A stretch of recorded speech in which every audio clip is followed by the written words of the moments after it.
Today I'm going to do the fuel filter change on my 2021 Leisure Unity travel van, which is built on a Mercedes Sprinter 3500 3-liter V6 chassis. Now the fuel filter change is required for a Service B on the Mercedes Sprinters. In a previous video, I showed you how I changed the oil filter, and cabin filter. If you want to see that video, you can click on this link here. If you'd rather finish this video and watch that one later, I'll put a link to it down below this video. Hi, I'm Curtis, and welcome to my channel. Now, the fuel filter change on the Mercedes Sprinter is not really a whole lot more difficult than the oil filter change, but it takes a little more effort to get at it. And as I said in that oil filter change video, I'm not a trained mechanic, but I'm comfortable working around these vehicles because I've been doing this kind of work on my own vehicle since I was a teenager. So if you're not completely comfortable that you know what you're doing, if you try to do this yourself, you should seek out the help of a certified mechanic. And especially when working around the fuel system, there's always the danger of fire. Now, one of the reasons I like to do this work myself is because I can save a lot of money, not only on the labor, but also on the parts. So here's what I mean. 3 years ago, I bought this fuel filter from the Mercedes dealership in town. I paid $228 for it. Today, you can find it online from anywhere from $153 to just under $200. I bought the same oil filter online for $63. They're both manufactured in the same factory by MAN in Czechoslovakia. The only difference between these two is MAN puts Mercedes name and part number on this one, along with the MAN part number. And on this one, you'll only see the MAN part number and the MAN name. So up to you whether you want to pay upwards of a couple of $100 or $63. I'll put a link to this down below the video so you can find it easily. Even if you don't intend to do this work yourself, it's a good idea to see what's involved. That way you can tell whether the amount the shop wants to charge you is reasonable or not. So let's take a look at everything I need to do the fuel filter change. Of course, I need the fuel filter itself, and then I need a set of hose clamps. Now, these hose clamps are different than hose clamps I'm used to working with. These are European style, and here's a close-up view of what they look like. And one is smaller than the other because one of the hoses is smaller than the other.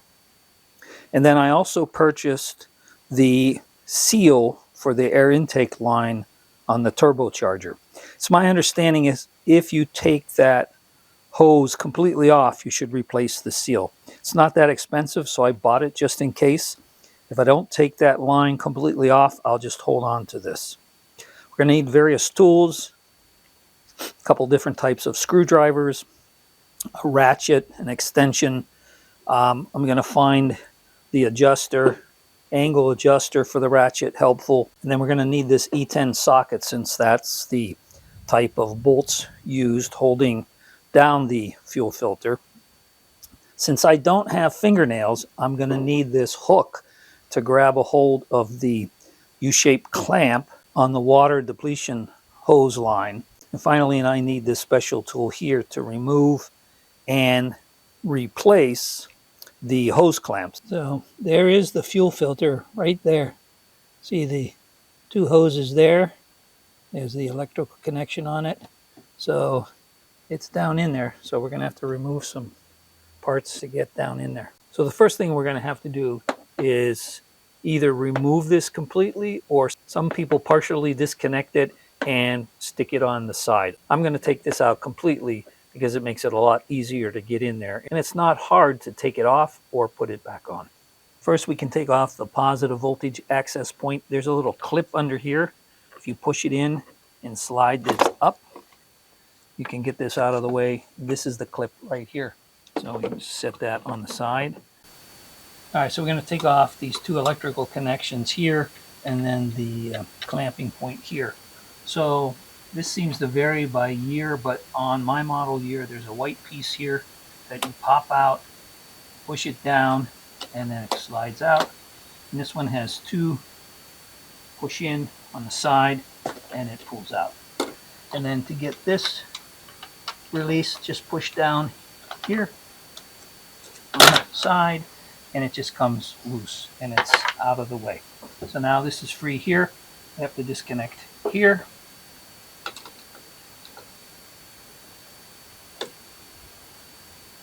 Loosen this, and we get that. This is the air intake to the turbo. And next thing we're going to do, we're going to pull up here on both of these clamps. And now, having released at least here, I find it a lot easier to push in here and then pull this loose here. Get it out. Actually, it came loose down below. Doesn't matter. So the whole piece came out, but this just fits in down below. Very simple. And then this comes out. And you can see these are the two points that clamp on these two rubber brackets back here. Okay, so now we have a better view and better access to the fuel filter.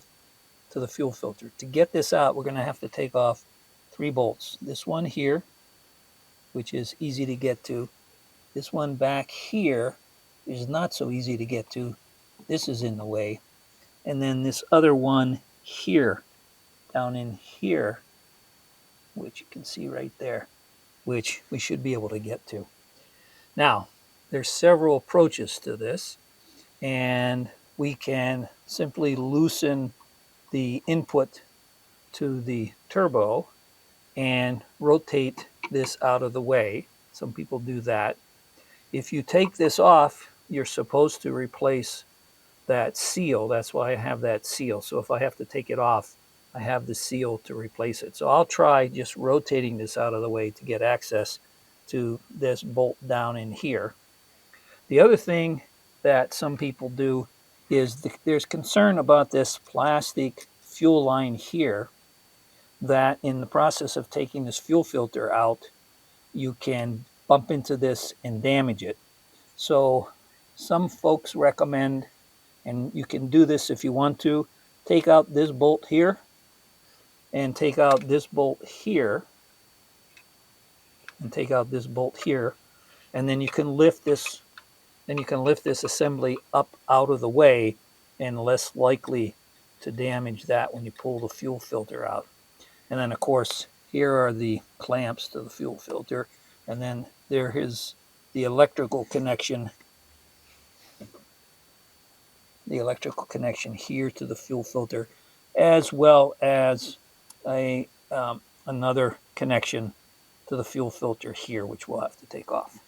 So let's start with those bolts. All right, let's take out the easy bolt first. This one is pretty straightforward to get to, just this line here. Not too much of an impediment. There we go. Got that one, and we can flip this up out of the way.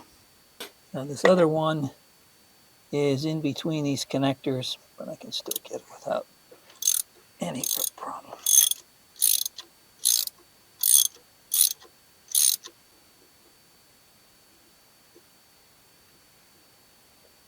Okay, there we go. Grab that. Want to drop it. And then that last one down in there, I'm going to loosen this and rotate this. See if I can get it some clearance for myself here. So in my case, this was on there pretty tight. So I had to get in here with a screwdriver, loosen it a little bit. And then there's this piece here that goes up and wraps around, and it's tucked under this piece of plastic here, which is maybe hard for you to see. I had to lift it out of that plastic because it needs to rotate too. But now I think I can get access to that third bolt without any difficulty, and I don't have to take this off. So to make the job a little easier, I'm going to use this adjustable angle with the extension, and then there we go. Okay, loosen this.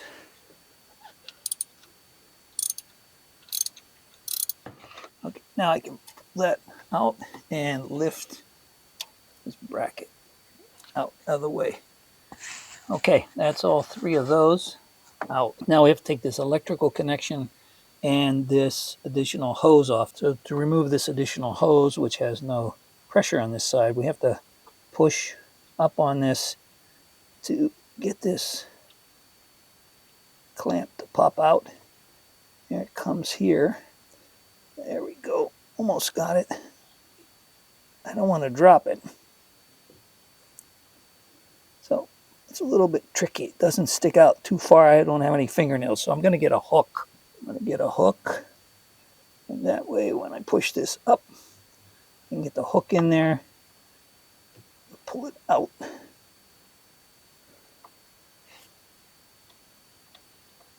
There we go. And that's just it. It's just a little U-shaped clamp that goes in there. Don't lose that. And now with the help of the screwdriver, I think I should be able to get this hose off. Pop it off in there. There we go. There we go. And there's a little bit of gas there. That's why I say you need to be careful here. And we want to remove this electrical connection here. We need to push down and pull this back. Now the hardest part so far in disassembling this is getting this plastic connector off. There's a little ridge here, and then this thing clips onto that, so you press this down to release it, which kind of not so easy to press it down. That's not the hard part. The hard part is this thing here is stuck on here so tight that even with this released from this knob sticking up, I had a dickens of a time getting this out of here. And looking on the internet, I'm not the only one that's had this problem. So be aware, this may actually be the hardest part to disassemble this and in the whole process. I actually had to get different screwdrivers and push on this from this end, and then also wedge between here and this piece here. And there's not much clearance. So I started with a smaller screwdriver and worked my way up to a wider screwdriver, and it wasn't even coming off straight. I could get in here, but I couldn't get in there, so it was getting cocked. And I probably spent a good half hour to 40 minutes. I didn't want to break anything, but I can even feel how tight a fit this is, even when it's already past that stop there. So just be aware that that may give you a problem. And I wanted to be careful. I don't want to break any part of this because this is the electrical connector. We're keeping this piece. I don't want to go through the trouble of having to replace it because it's the cable goes all the way up and it mixes with other cables. So, in fact, in order to hold this tight, I actually put 2 screws back in holding. I put this one all the way down in, and then I just got this in enough. And I put this back on here just to get it out of the way. So now that I got this off, I think the rest is going to be easy. Okay, so I took the 2 bolts that I had to put back in here and over there holding the filter in place. Let's take the water separation line off again. I think that's called the water separation line. Tuck it out of the way there. And we can finish taking this off. See, it's still pretty doggone tight. Probably get this all the way off. Oh, there we go. Finally. Boy, that sucker is in there tight. Without a doubt. All right, so the fuel line, I'm going to put my tool on this side and this side of the clamp. And I'm going to put the flat part of the tool here to try and lift that up and off of the catch. So I have this tool. It's flat on both sides. If I grab a hold and pry it up, let's get a hold of that. You got to just get it in the right spot.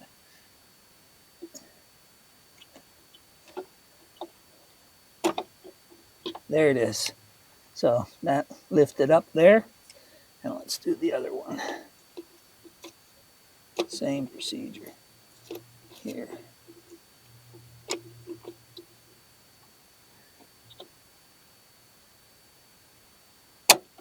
There we go.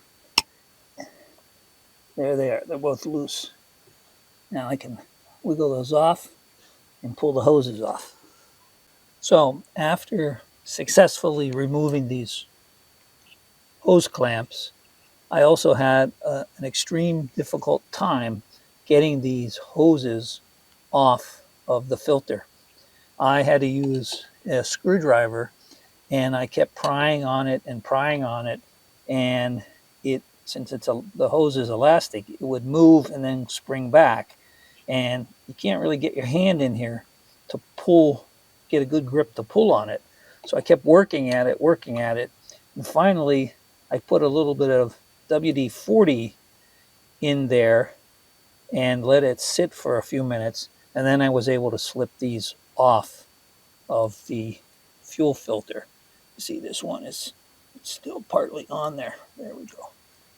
So that was not so easy to do, but I worked at it and finally got it. So now that I have everything disconnected, I can pull this out. I just want to make sure I don't snap this plastic connector here. So that won't be good. There's also a clamping ring, this thing right here, which provides these tie down points or bolt down points, and the clamp goes all the way around. So I'm going to have to loosen this, paying attention to the exact orientation so that I can get it lined up the same way on the new filter when it goes in. And I'm going to use a 3/16 Allen wrench here. It's probably metric, but whatever the metric equivalent of 3/16 will work. So actually the new one went in there a lot easier than the old one came out. And I think I have the bolt holes lined up, so I won't have to adjust that clamp. So I'll put the bolts in loosely and then tighten them, make sure I'm in the right place. I should put the hoses on before I completely tighten the bolts, and not to forget to put the hose clamps on before I put the hoses on as well. That clamping ring, lined up pretty good. I put these 3 screws in part way, and then I attach the hoses and basically use this tool to clamp them shut, and then you hear a snap and you know it worked. And then I can start putting these electrical connections back on. I have to put this hose back on and not forget its little clip. And then I took off this electrical connection here because it made it easier to get this thing out. So let me tighten all these things down first, then I'll put these connections on now that I have the hose clamps in and I have the fuel lines on successfully. Okay, I have the 3 bolts tightened down. Let me put this connector back on. This is the one I had so much trouble with. Let's get it all the way on. It doesn't want to go on easily either. There's not a whole lot to push on. Not a lot of leverage there.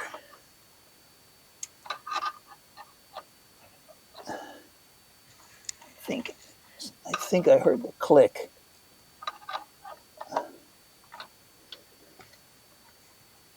And it's right up against there, so I think that's all the way in. Can redo this electrical connector as well.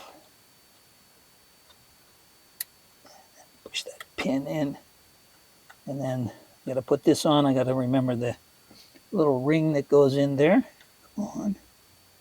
There we go. It has the snap in place, and then this clip goes in. I don't hear a snap or anything, but it does seem like it's in there. Hopefully that's in there to stay. I can't push it in any further than that. Okay, so I have all the connections, electrical and fuel in, all the bolts tight. Now I'm gonna rotate this back down, and I gotta put this back underneath here where it belongs. underneath that plastic piece. Okay, I'm going to tighten this back down. Not too tight. And now I'm ready to put the air filter back. So as you can see, I've reattached the air filter. It's just the reverse of the process I showed you in the beginning. And don't forget to reattach the 12-volt access port on this side as well. So I ran the engine for a little bit, tested the fuel filter for leaks. I found none. And then I took the vehicle on a test drive on the freeway and back and still saw no sign of leaks. So as you saw, the process turned out to be a little more challenging than I expected with the tight connection of the electrical connection to the fuel filter, and also how tightly attached the two fuel lines were to the fuel filter. But I was able to get everything off and reinstalled, and everything is working fine. Like I said, I've noticed some other folks have had some issues, especially with the electrical connector to the fuel filter. I don't know how common that is, but if you do this yourself, just be aware you might have to struggle a little bit getting that connector off. I hope you learned something from this video. If you did, please don't forget to like the video. It makes it easier for other folks to find it. And you may also want to subscribe so you can see other videos when I post them online. So thank you for watching, and until next time, safe travels.